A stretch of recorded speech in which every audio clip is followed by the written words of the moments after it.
मुच्यते। पूर्णस्य पूर्णमादाय पूर्णमेवावशिष्यते।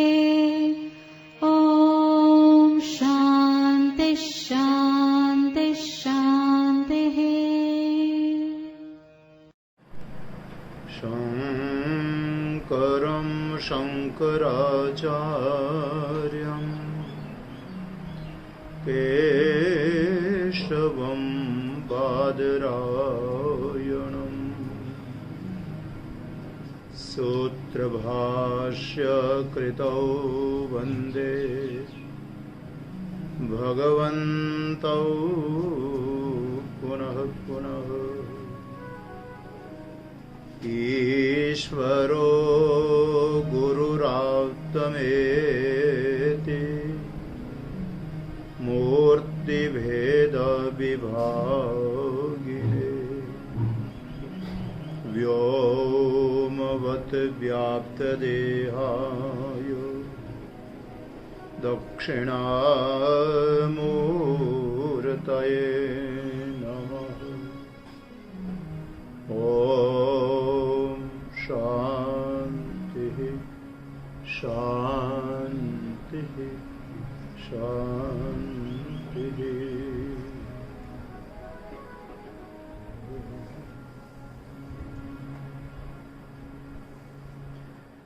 श्री कृष्ण गोविंद हरे मुरारे, हे नाथ नारायण वासुदेवा। श्री कृष्ण गोविंद हरे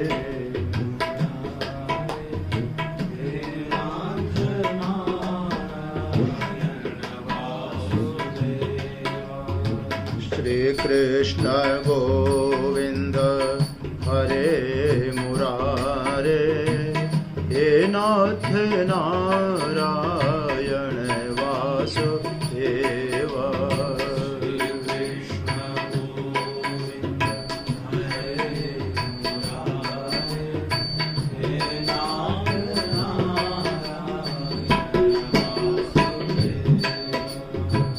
हे नाथ नारायण वासुदेवा।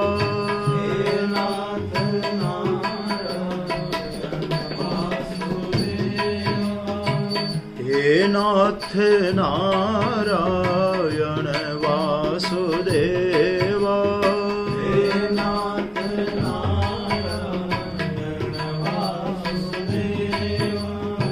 हे नाथ नारायण वासुदेवा।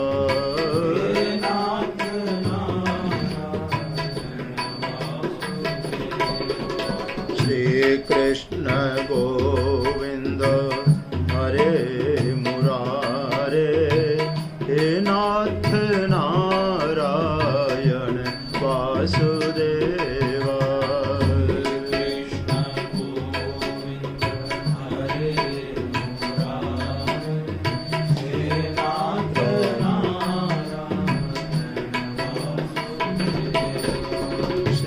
कृष्ण गोविंद हरे मुरारे, हे नाथ नारायण वासुदेवा।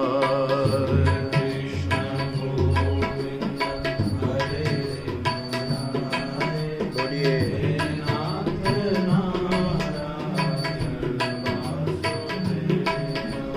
श्री कृष्ण गोविंद हरे मुरारे, हे नाथ नारायण वासुदेवा।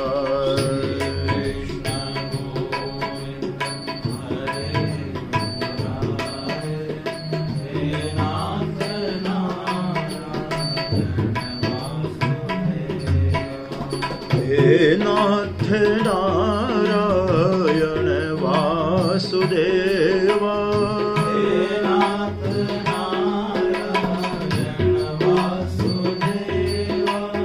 हे नाथ नारायण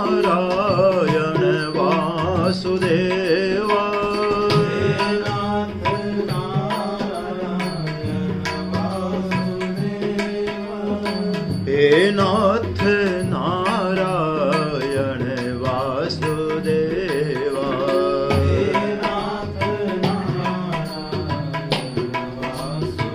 देवा श्री कृष्ण गोविंद हरे मुरारे हे नाथ नारायण वासुदेवा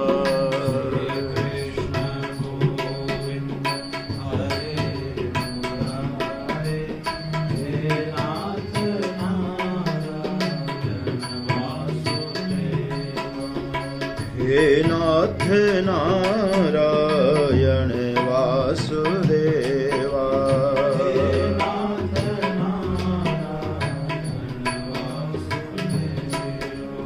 हे नाथ नारायण वासुदेवा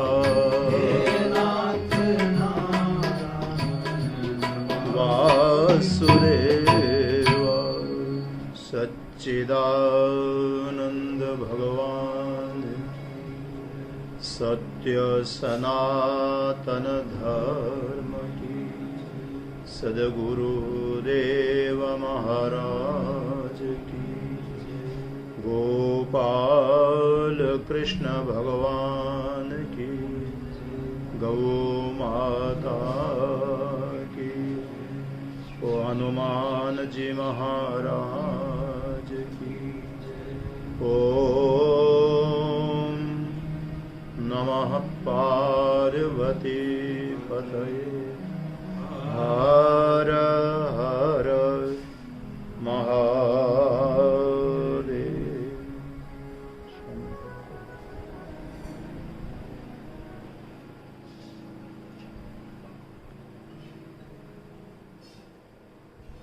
प्रेमपुरी जी अध्यात्म विद्या भवन मुंबई के माध्यम से 15 दिवसीय इस वेदांत चिंतन में शुक्ल यजुर्वेदीय ईशावास्य उपनिषद आप लोग श्रवण कर रहे हैं। जिस उपनिषद का 16वां प्रार्थना मंत्र है, इस पर थोड़ा विचार करेंगे आज हम लोग। कल भी इसी पर सुन रहे थे। पुनः मंत्र का उच्चारण कर लें, फिर इस मंत्र पर थोड़ा प्रकाश डालने का प्रयास करेंगे। पूषन्ने कर्षे यमा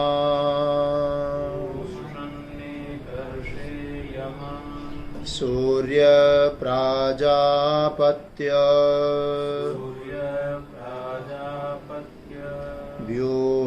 व्यूहरस्मिन् समूह तेजो यत्ते रूपम् कल्याणतमम् तत्ते पश्यामि योऽसावसौ पुरुषः सोऽहमस्मि।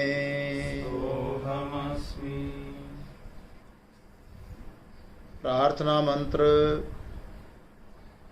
का आरंभ उपनिषद के 15वें मंत्र से हुआ है। उसमें हिरण्यगर्भ रूप सत्य का दर्शन करने के लिए उपासक अंत काल में मृत्यु काल प्राप्त होने पर प्रार्थना कर रहा है कि जिस स्वरूप की उपासना की है उस उपास्य स्वरूप का दर्शन करने का मैं पात्र हूँ, अधिकारी हूँ। और उस दर्शन में जो प्रकाश पुंज का एक आवरण छाया हुआ है उसको आप हटाइए, दूर करिए। उसी के संबंध में ये प्रश्न है ये क्या मंत्र है, 16वां मंत्र भी, जिसमें 5 तो संबोधन ही दिए गए हैं। जब प्रार्थना करते हैं ना तो विभिन्न भाव मन में जो आ रहे हैं, उपास्य की विशेषता, उसके संबंध में उसके गुण, क्योंकि उपासक के लिए वो उपास्य कैसे क्यों बना है। उपासना उसी की होती है जिसमें कुछ विशिष्ट दिखाई पड़े। तो जिसने जीवन भर इस हिरण्यगर्भ की उपासना की है, ईश्वर की उपासना की है, क्या क्या विशेषताएं देख करके उसने उपासना की है।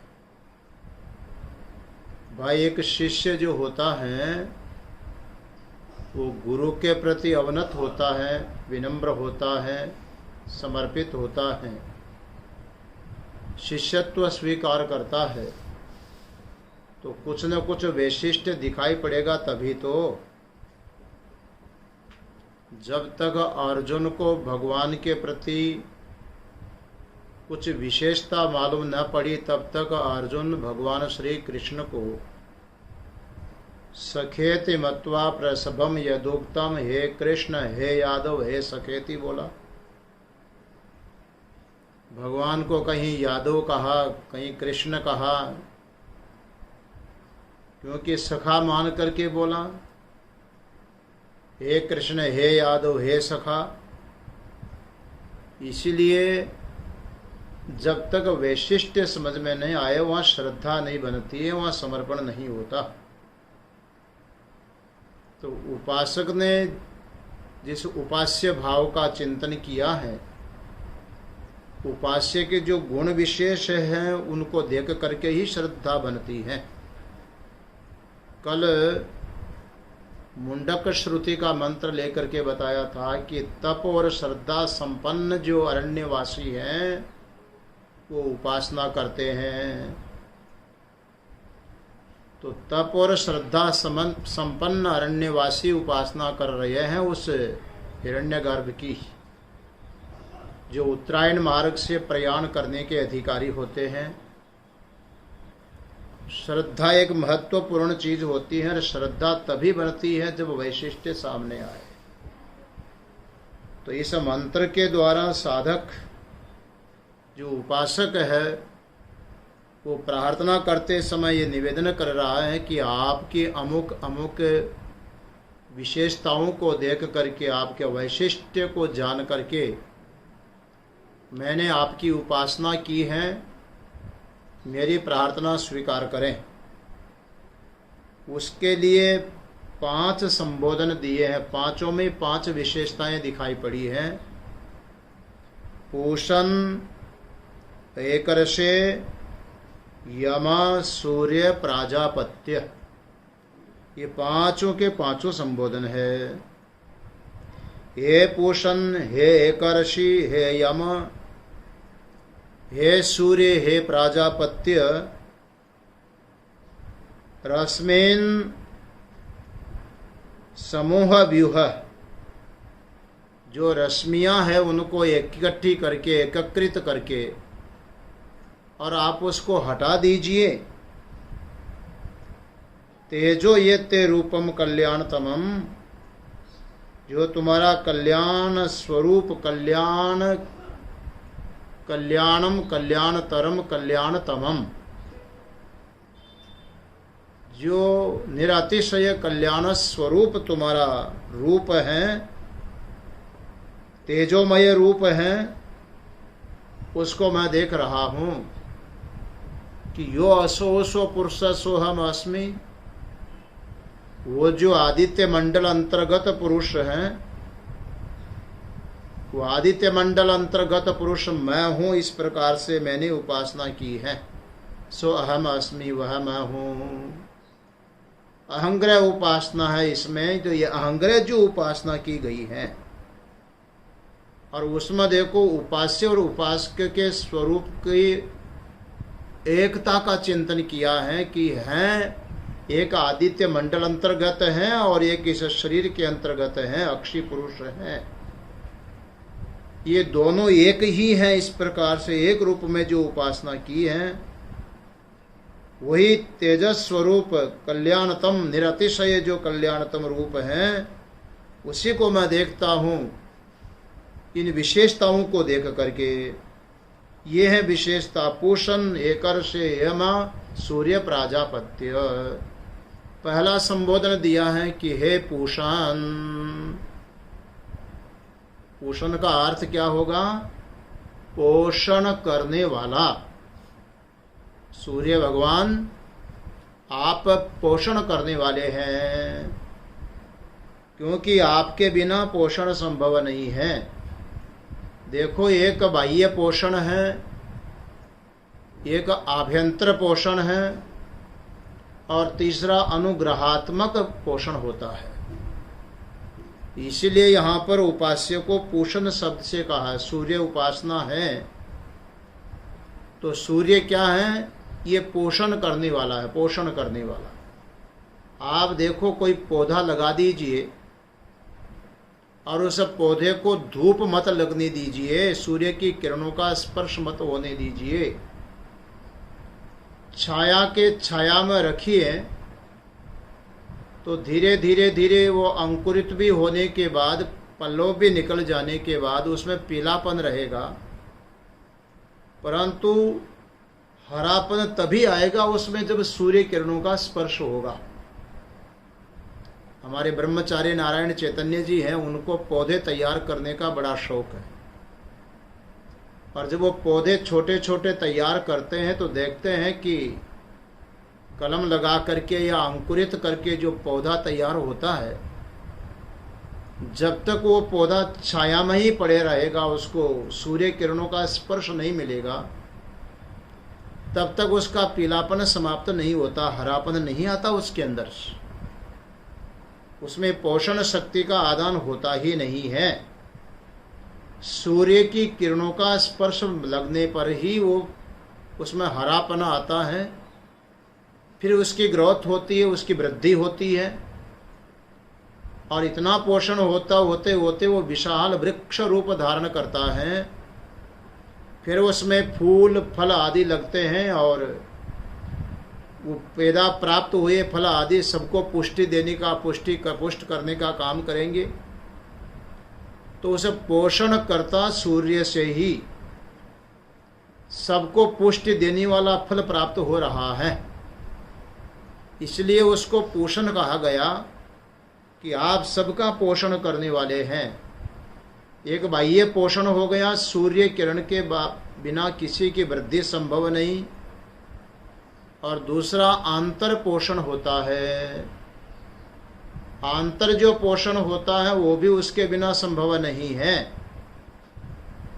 देखने की, सुनने आदि की जो शक्ति है शरीर के भीतर है, वो भी उसके बिना संभव नहीं है। वो अक्षय पुरुष भीतर बैठा हुआ है, और हमारी इंद्रियों में, पूरे शरीर में जो पोषण शक्ति प्राप्त हो रही है, प्राणों में पोषण शक्ति प्राप्त हो रही है, पचाम्यन्नम चतुर्विधम, जो हम भोजन कर रहे हैं उसको पचाने का काम भी वो पोषण ही कर रहा है, वो पोषण ही कर रहा है, क्योंकि पोषण करने वाला न हो तो अन्न हजम ही नहीं होगा। इसलिए उसको पोषण कहा गया। एक होता अनुग्रहात्मक पोषण। अनुग्रहात्मक जो पोषण होता, अनुग्रह करके वो पुष्ट करता है, वो रक्षा करने का काम करता है, बचाने का काम कर रहा है, जीवन बचाता है।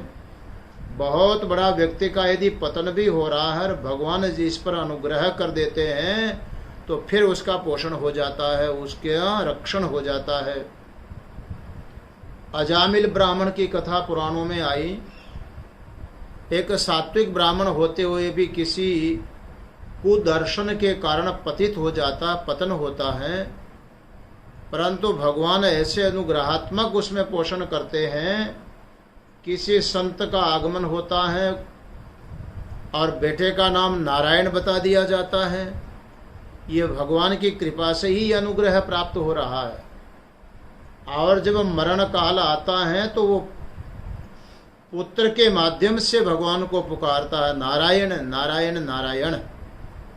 और इतने में नारायण दौड़े हुए आते हैं, जो यमदूतों के मुंह में जाता हुआ अजामिल वैराग्य को प्राप्त हो जाता है भगवती भागीरथी के पावन तट पर बैठ करके, और उसको पुनः भजन में रुचि हो जाती है और अंत में उसका कल्याण होता है। तो यह अनुग्रह रूप जो पोषण है, यह भी भगवत कृपा से ही प्राप्त होता है। इसलिए बाह्य पोषण, आंतर पोषण और अनुग्रहात्मक जो पोषण है, तीनों प्रकार का पोषण करने वाला होने के कारण ये विशेषता देख करके और उपासक ने संबोधन दिया है कि हे पोषण, हे पोषण करता,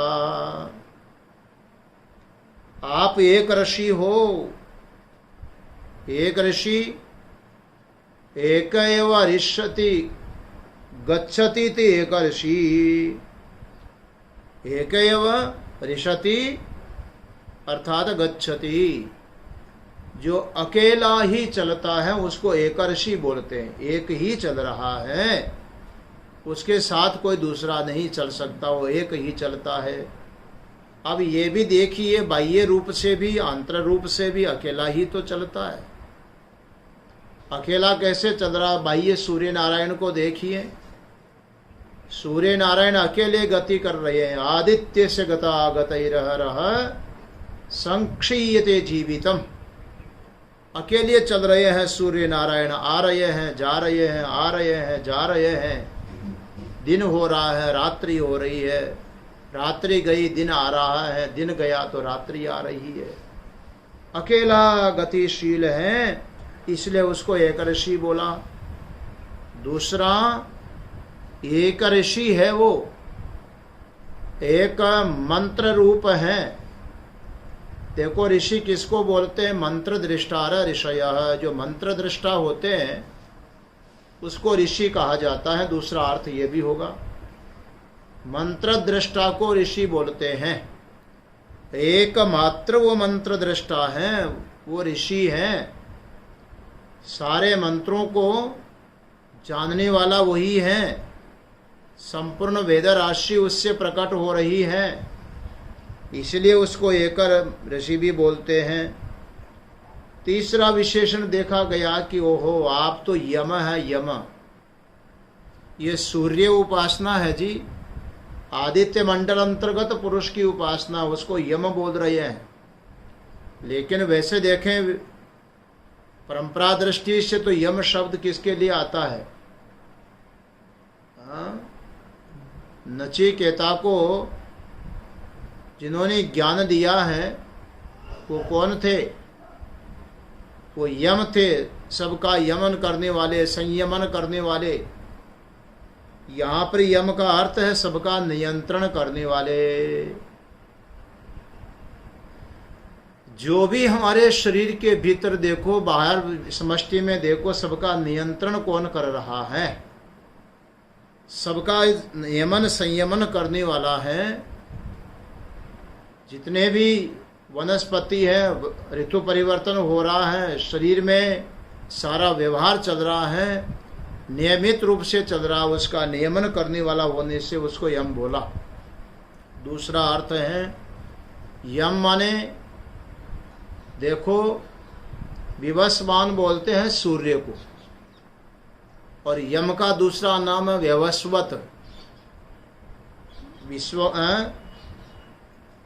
जो व्यवस्वत है, सूर्य का जो पुत्र है, उसको यम कहा गया है।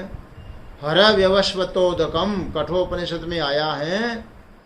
वहाँ पर यम को संबोधन करते हुए परिजन कहते हैं कि एक ब्राह्मण बालक द्वार पर 3 दिन से भूखा प्यासा बैठा है, आप जाइए उसको जल सेवा कीजिए। वहाँ पर संबोधन दिया है यमराज को, व्यवस्वतोदकम लेकर के, व्यवस्वत आप पानी लेकर के, जल लेकर के जाइए, उसका सत्कार करिए। तो व्यवस्वान का जो पुत्र है उसको बोलते हैं व्यवस्वत।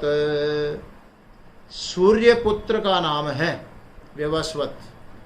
और आप जानते हैं पिता जो होता है वही पुत्र के रूप में प्रकट होता है। ये थोड़ा रहस्यात्मक है।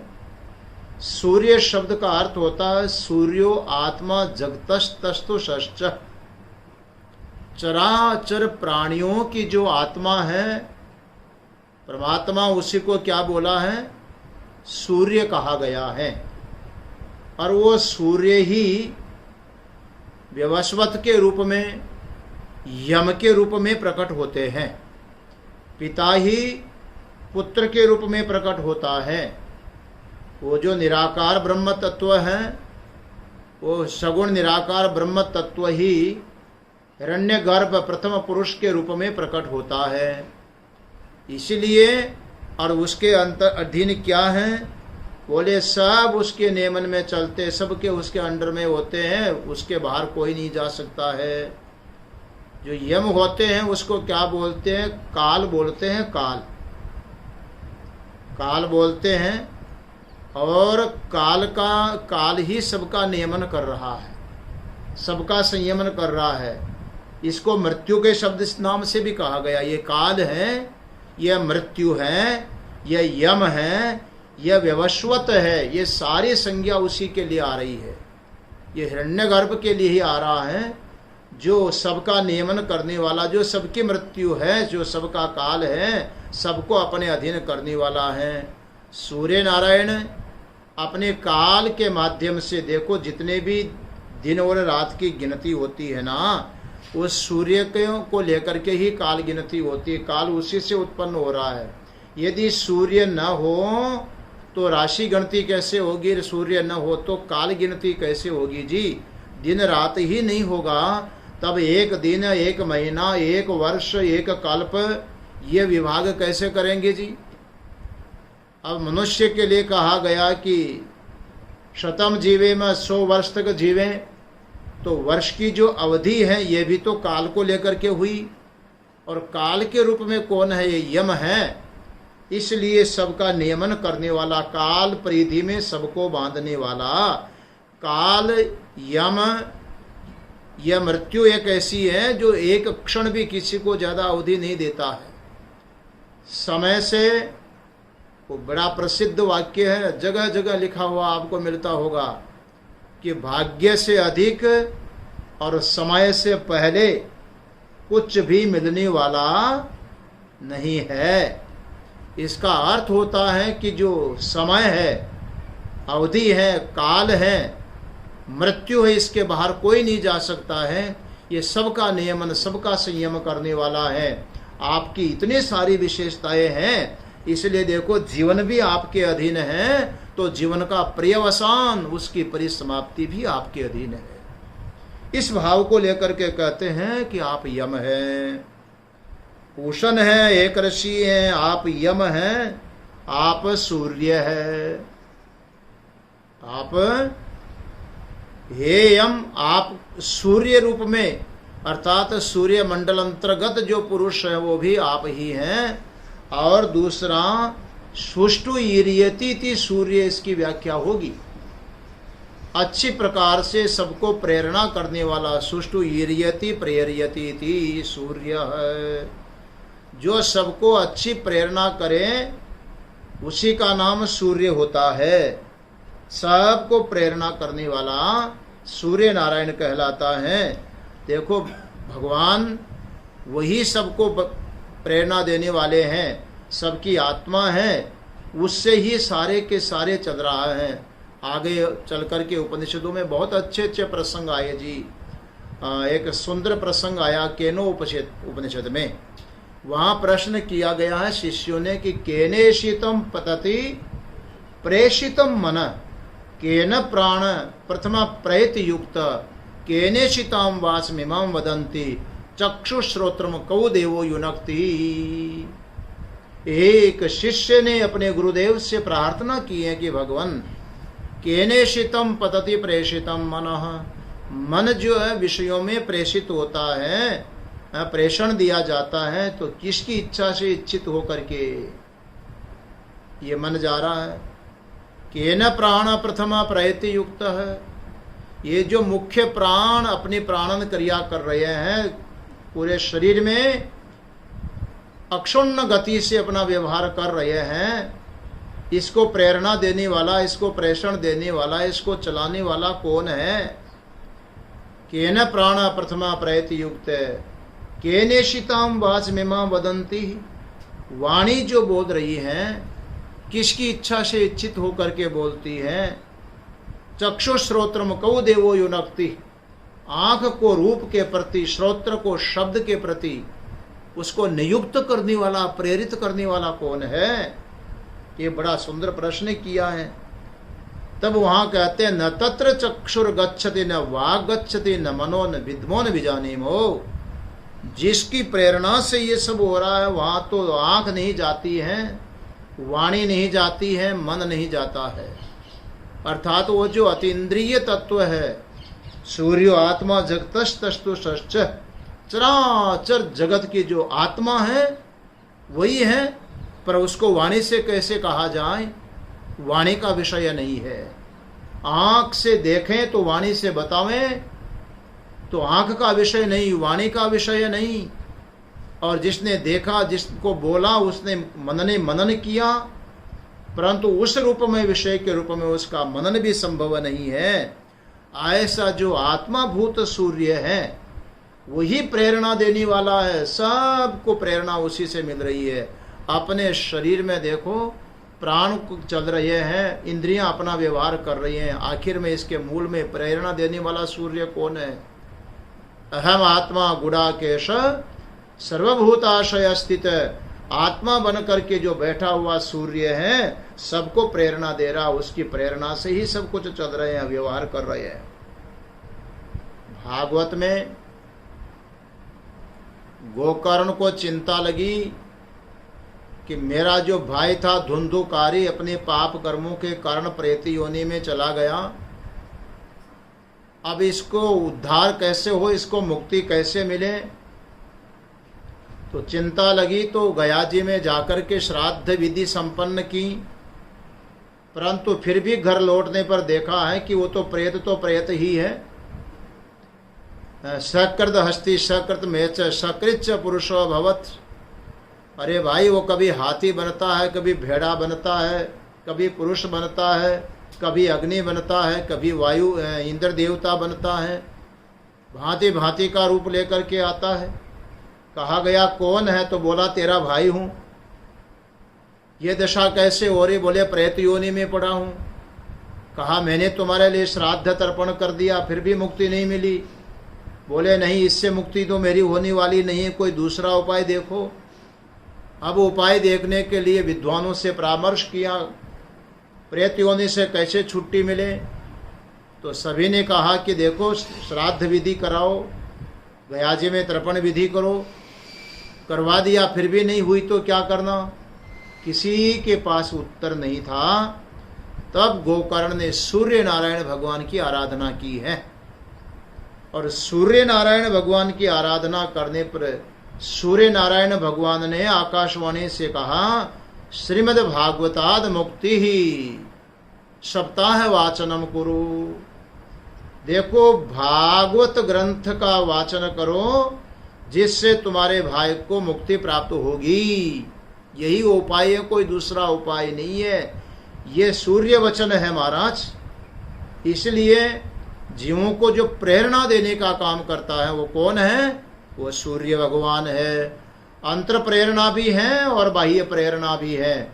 जो सूर्य नारायण भगवान की आराधना करते हैं वो भीतर से ऐसी प्रेरणा करते हैं। बहुत सारे उपासक लोग, बहुत सारे इष्ट पर विश्वास करने वाले लोग, जो देखो साक्षात रूप से सामने न होने पर भी ध्यान में प्रार्थना करते हैं, जब से प्रार्थना करते हैं, सोते सोते उनसे प्रार्थना करते हैं, तो ऐसी प्रेरणा देता है सवेरे उठो तो मन में कोई न कोई रास्ता मिल जाएगा। क्योंकि वो आत्मा बनकर के भीतर में बैठा तुम्हारे भाव को जान रहा है, इसलिए वो प्रेरणा देने वाला है। मैं तो बहुत बार कहता हूँ, गीता का श्लोक है, अर्जुन जब किंकर्तव्य विमूढ़ हो गया और उसको ये बहुत नहीं समझ नहीं रही कि इस समय मुझे क्या करना चाहिए और क्या नहीं करना चाहिए, तब भगवान से ही प्रार्थना करता है कि कार्पण्य दोषो पहत स्वभाव पृच्छामि त्वाम धर्म सम्मूढ़ चेता यत् श्रेयस्या निश्चितम ब्रूहि तन्मे शिष्यस्ते हम शादी माम त्वाम प्रपन्नम। अर्जुन भगवान की शरणागति लेकर के प्रार्थना कर रहा है कि मैं आपका शिष्य हूं, मुझे कोई रास्ता दिखाइए। तो जब प्रार्थना करता है तब अर्जुन में पात्रता आती है और भगवान श्री कृष्ण गीता का उपदेश देते हैं। कहने का अर्थ है कि भगवान सूर्य नारायण कभी गुरु बनकर के प्रेरणा देते हैं, कभी इष्ट विशेष बनकर के आकाशवाणी से प्रेरणा देते हैं, तो शरीर में बैठ करके अपनी इंद्रियों आदि को प्रेरणा देते हैं। इतने सारी विशेषताओं से संपन्न होने के कारण इस शब्द से उनको संबोधित किया गया। आपकी प्रेरणा के बिना तो मैं कुछ नहीं कर पाऊंगा, अंतिम समय आ रहा है, इसलिए दर्शन भी हो और व्यवधान भी दूर हो। क्योंकि आप तो सूर्य हैं, आप सबको प्रेरणा करते हैं, तो ये जो आपका रश्मि है इस को समूहीकृत करके एकत्रित करके आप इसको हटा क्यों नहीं दीजिए, उसके लिए प्रार्थना करते हुए सूर्य शब्द का प्रयोग किया। पांचवा आया है प्राजापत्य। प्राजापत्य, प्रजापतेरपत्यम प्राजापत्यम। प्रजापति का जो पुत्र होता है उसको प्राजापत्य बोलते हैं। जैसे दशरथ का पुत्र क्या कहलाता है, दाशरथी। अंजनी पुत्र आंजनेय। इसी प्रकार से यहाँ प्रजापति का जो पुत्र है उसको कहते हैं प्राजापत्य। ये प्रजापति कौन है जिससे प्राजापत्य पैदा हुआ जी? प्रजापति, प्रजापति साक्षात भगवान का नाम है, सगुण निराकार उस ब्रह्म का नाम है प्रजापति। क्यों? प्रजा का पालन करने वाला है। प्रजा का पालन करने वाला होने से, रक्षण करने वाला होने से ईश्वर को प्रजापति बोलते हैं। राष्ट्रपति का अर्थ क्या होता है जी? राष्ट्रपति जो देश का, हमारे भारत के संविधान के अनुरूप पूरे देश का जो प्रथम व्यक्ति है उसको राष्ट्रपति बोलते हैं। अब वो राष्ट्रपति एक पद है, उस राष्ट्रपति पद पर चाहे पुरुष बैठा हो और चाहे महिला बैठी हो, उसको क्या बोलेंगे? राष्ट्रपति ही बोलेंगे। वो पद है, उस पद पर बैठा हुआ क्या करता है? वो रक्षा करने का काम करता है। रक्षा करने वाला होने से उसको पति माने पालनात् पोषणात् ऐसा अर्थ आया है। रक्षणात्, पालन करने वाला, पोषण करने वाला, रक्षण करने वाला। कल्पना करो कि सुप्रीम कोर्ट ने किसी अपराधी को मृत्युदंड की सजा दी है। देश का सर्वोच्च न्यायालय होता है, उसने किसी अपराधी को मृत्युदंड की सजा दी है। अब बताइए, जब सुप्रीम कोर्ट का फैसला आ चुका है तो उस सुप्रीम कोर्ट के फैसले को किसी में बदलने की ताकत है? नहीं है। महाराज राष्ट्रपति में है। राष्ट्रपति चाहे तो उस फैसले को बदल सकता है। किसी ने, सुप्रीम कोर्ट ने किसी को मृत्युदंड की सजा सुना दी, इसको फांसी होना चाहिए, परंतु जब वो राष्ट्रपति के पास में गुहार लगाता है और यदि कृपालु दयालु राष्ट्रपति कहें कोई बात नहीं, आगे गलती मत करना, माफ कर देता हूं, तो सुप्रीम कोर्ट के फैसले को भी बदलने की क्षमता रखता है। तो जैसे हमारा एक संविधान का प्रथम व्यक्ति भी इतने बड़ा अनुग्रह, इतनी बड़ी शक्ति रखता है कि बहुत बड़ी विपत्ति से उसकी रक्षा कर सकता है, तो भगवान तो वो है महाराज, कर्तुम अकर्तुम अन्यथा कर्तुम समर्थ ईश्वर। कब कहाँ क्या हो रहा उसको, किसको किस रूप में बदल दे कुछ नहीं कह सकते, वो रक्षा करने वाला है। इसलिए भगवान को प्रजापति बोलते। वो है रक्षा करने वाला, वो बचाने वाला, अद्भुत ढंग से रक्षा कर देता है। 3 व्यक्ति मोटरसाइकिल पर बैठ करके जा रहे थे, सामने किसी गाड़ी से टक्कर लगी, टक्कर लगी तो वहीं पर गिरे और माता और पिता दोनों के दोनों टायर के नीचे कुचल गए। परंतु 3 साल का बालक जो बीच में बैठा हुआ था वो टक्कर से उछट करके 10 फुट दूर जाकर के गिर गया, उसको स्क्रैच भी नहीं लगी। अब उसको पालन करने, उसका रक्षण करने वाला कौन था जी? किसने बचाया? ट्रक वाले ने बचाया कि माता पिता ने बचाया? रक्षा किसने की? न तो सामने वाला रक्षा कर रहा है, न माता पिता रक्षा कर रहा है। रक्षा करने वाला और ही है। कुछ समय पहले एक बच्ची को देखा, कहीं रोड पर पड़ी, उधर से गाड़ी आई, उसके ऊपर होकर के निकल गई और गाड़ी निकली, बच्ची खड़ी हो गई। अब ये गाड़ी पर कितना वजन होता है? छोटी सी बालिका को शिशु अवस्था में कितनी सी शक्ति होती सहन करने की। रक्षा करने वाला बड़ा अद्भुत होता है। इसलिए प्रजापति बोलते हैं भगवान को, ईश्वर को, कर्तुम अकर्तुम अन्यथा कर्तुम। समर्थ है जो ईश्वर है, करने में समर्थ है, नहीं करने में भी समर्थ है, और घटना को कुछ का कुछ करके दिखा दें, ऐसा जो समर्थ है उसका नाम है प्रजापति। और उस प्रजापति से जो पैदा हुआ है उसका नाम है प्राजापत्य।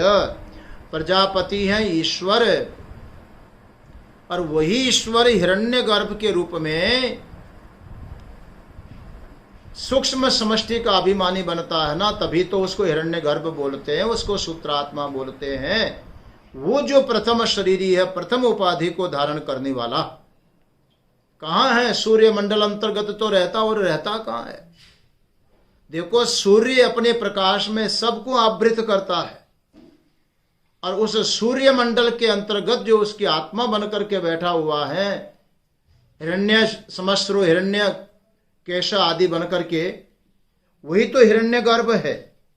इसलिए ईश्वर ही वो हिरण्यगर्भ के रूप में प्रथम शरीरी प्रकट होता है। यही कारण है कि उसका नाम है प्राजापत्य।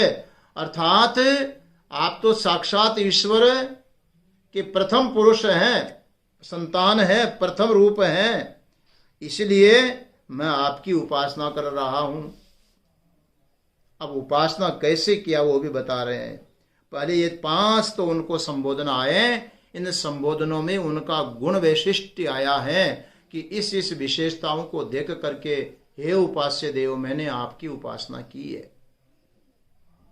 व्यूह रश्मिन समूह, जो रश्मियां हैं, जो किरणें हैं, जो हमारी दृष्टि को चकाचौंध करती हैं, उसको एकीकृत करो, उसको इकट्ठी करो, समेट लो, बिखरी हुई है ना ये। और फिर व्यूह उसको विगमय, दूर कर दीजिए, हटा दीजिए, अलग कर दीजिए। तेजो यत्ते रूपम कल्याण तत्तमम तत्ते पश्यामि। मैं सारे जीवन पश्यामी बोल रहे हैं, तो फिर हटवा क्यों रहे हैं? यहां पश्यामी कहने का अर्थ है कि उपासना में मैंने इस भाव से आपको देखा है, इस भाव से मैंने आपकी उपासना की है कि आपका जो कल्याणतमम रूप है, तेजोमय रूप है, उसको मैं देख रहा हूं। किस रूप से? अर्थात पश्यामी माने मैंने उसकी उपासना की है, उसका चिंतन किया है। यो असो असो पुरुषः, यो असो, जो वह, कौन? असो पुरुष, वह पुरुष, जो वह है उसकी उपासना। परोक्ष रूप से जो दूर है उसकी उपासना। प्रत्यक्ष होता तब तो कोई समस्या ही नहीं थी, पर मैंने शास्त्र में आपकी इन विशेषताओं को सुन करके कि आप पूषण हैं, आप एक ऋषि हैं, आप यम हैं, आप सूर्य हैं, आप प्राजापत्य हैं, इन लक्षणों को जान करके मैंने उपासना की है, परोक्ष रूप से उपासना की है। कहाँ है? आदित्य मंडल अंतर्गत जो पुरुष है, यो असो पुरुष, जो वहां पुरुष है, वो स अहम अस्मि, वो मैं हूं। देखो, उपासना में बहुत भेद होते हैं। हनुमान जी महाराज को एक बार भगवान श्री राम पूछते हैं, हनुमान तू अपना परिचय दे, तू कौन है? तो हनुमान जी महाराज कहते हैं, किस दृष्टि से परिचय दूं? बोले, जो तुम्हें ठीक लगे उससे दे दो। कहा भगवान जुदा जुदा दृष्टि से मैं आपके साथ में अपना संबंध रखता हूं। मैं क्या हूं? तो देह दृष्टिया तो दासोस्मि, जीव दृष्टिया तो दंशक, आत्मा दृष्टिया तो मैं आवाहम इति में निश्चिता मति। शरीर की दृष्टि से मैं आपका दास हूं,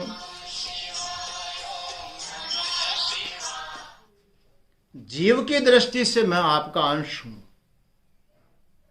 और आत्मा की दृष्टि से तुमेवाहम त्वम एव अहम, तुम ही मैं हूं, जो तुम हो वो मैं हूं। अब यहां पर देखो तीन तरह का संबंध हुआ। एक शरीर की दृष्टि से स्वामी सेवक भाव है, जीव की दृष्टि से अंशांशी भाव है, और पुरुष दृष्टि से आत्मा दृष्टि से यज्ञ भाव है, अहंग्रह उपासना है कि वह है सो मैं हूं। जैसे हनुमान जी महाराज ने ऐसी उपासना की, भगवान के साथ में एकत्व भाव रखा, ये उपासना करने वाला भी इसी भावना से उपासना कर रहा है कि मंडल अंतर्गत, सूर्य मंडल अंतर्गत जो पुरुष हैं, ये वो जो पुरुष हैं, स अहम अस्मि, वो मैं हूं। इसका अर्थ हुआ वो पुरुष है। इस पुरुष शब्द के दो अर्थ हैं, इसलिए उसके साथ में ये उपासना बन रही है। यद्यपि घड़ी मना करने जा रही है, 2 मिनट में समापन करेंगे। कल थोड़ा इसको और उठाएंगे। कल कौन सा प्रवचन होगा? 13वां है कि 14वां प्रवचन है? कल चतुर्दश प्रवचन होगा ना? ठीक है, थोड़ा कल करके फिर आगे बढ़ेंगे। 15 तारीख को संपूर्ण इस वो संपन्न करने का प्रयास करेंगे, क्योंकि 2 मंत्र के लिए छोड़ना ठीक नहीं है। चलो, स्व पुरुषः, पुरुष शब्द से जो उसको बताया गया है, भाष्यकार भगवान ने पुरुष शब्द की यहां पर व्याख्या करते हुए कहा, पूर्णात पुरुष पुरी शयनात वा पुरुष। पुरुष का 2 अर्थ होता है, एक जो सबको पूर्ण करे, और दूसरा पुरुष शब्द का अर्थ होता जो पुरी में शयन करें। अपने सत्ता से, अपनी उपस्थिति से, अपने होने से सबको पूर्ण करता है। देखो, अभी सुना रहा था मैं आपको, यदि सूर्य न हो तो संसार में किसी की भी पूर्णता नहीं हो सकती। सबका अस्तित्व जो देखने को मिलता है, सत्ता मिलती है। जितने भी वनस्पति हैं, जितने भी मनुष्य आदि प्राणी हैं, उन सबको सूर्य प्रकाश की बहुत जरूरत है। उसके बिना वो पूर्ण नहीं हो सकते। वो अपूर्ण होंगे, वो अपंग होंगे, वो नष्ट हो जाएंगे। धूप मिलना बहुत जरूरी है, प्रकाश मिलना बहुत जरूरी है। प्रकाश में भी धूप किरण का सीधा सीधा संबंध होना चाहिए। इसलिए आज के वैज्ञानिक तो बोलते हैं कि सदैव एयर कंडीशनर सुविधाओं में रहने वाले को भी कुछ समय निकाल करके सूर्य किरणों के साथ में शरीर का संबंध जोड़ना चाहिए, थोड़ा धूप में निकलना चाहिए। और देखो, जिन जिन लोगों को इस प्रकार का करने की क्षमता है ना, आज भी जो ये महामारी फैल रही है, कोरोना वायरस फैल रहा है, ज्यादा उन्हीं लोगों को पकड़ रहा है जो एयर कंडीशनर सुविधाएं भोगते हैं, कभी सूर्य किरणों के साथ संबंध नहीं होने देते। उनको यही डर लगता है कि सांवले हो जाएंगे, काले पड़ जाएंगे तो दुनिया में अच्छे नहीं लगेंगे। उनको मरने की तैयारी तो करनी है, लेकिन काले पड़ जाएं तो अच्छा नहीं लगेगा। पर देख लो, जो लोग धूप में रहते हैं, बाहर निकलते हैं, कृषि आदि करते हैं, उनमें बहुत कम ऐसे केस मिलेंगे। मैंने तो देखा भी नहीं है अब तक तो कि कोरोना वायरस ने उसको पकड़ा हो। इसका कारण क्या है कि सूर्य पोषण करने वाला, रक्षा करने वाला है। उससे जो बचेंगे तो उनकी तो फिर यही दशा होगी। इसलिए सबको पूर्ण करने वाला होने से उसको पुरुष संज्ञा दी गई है। और दूसरा वही पुरी शयनात, सब पुरी के अंदर भी शयन कर रहा है। जो सूर्य मंडल में है वही हमारे अक्षिगत पुरुष भी हैं, नेत्र में भी दक्षिणा अक्षि मुखे विश्व करके आया है, दक्षिण नेत्र में निवास करने वाला है, यही पुरुष है भीतर निवास करने वाला।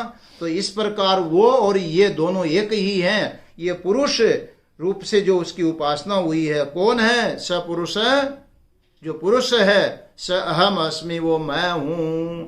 यह अहंग्रह उपासना है यहाँ पर। सोहम सोहम सोहम, इस मंत्र की दो ढंग से व्याख्या होगी और बहुत सुंदर व्याख्या होगी।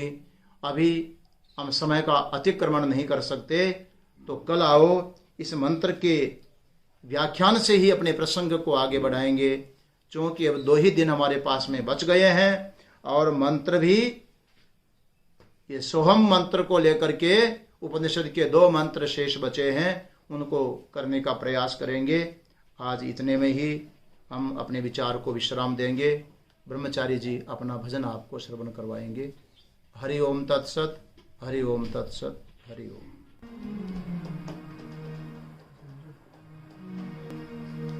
समदर्शी है नाम तिहारो, समदर्शी है नाम तिहारो,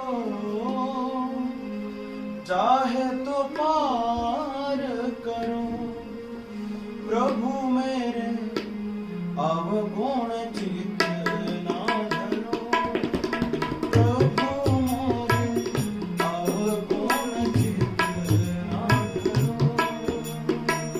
समदर्शी है नाम तिहारो, समदर्शी है नाम तिहारो, चाहे तो पार करो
जब मिल के दो एक वरण भर सुर सर नाम करो प्रभु अवगुण चित ना धरो प्रभु मोरे अवगुण चित ना धरो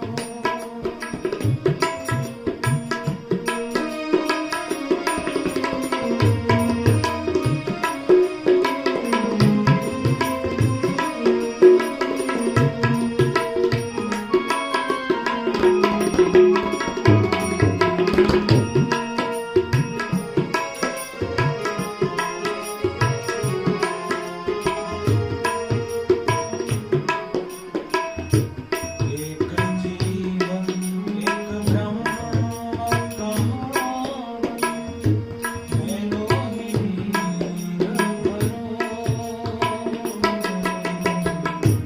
एक जीवन एक ब्रह्म कहावत मेलो हीर भरो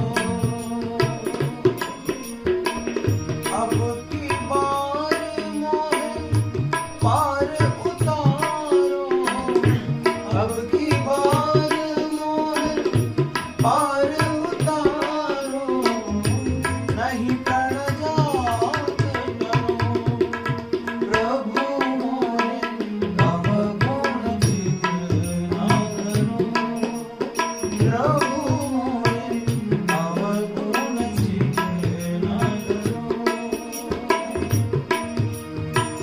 समदर्शी है नाम तिहारो समदर्शी है नाम तिहारो चाहे तो पार करो प्रभु मोरे अवगुण चित ना धरो प्रभु मोरे अवगुण चित ना धरो प्रभु मोरे अवगुण चित ना धरो प्रभु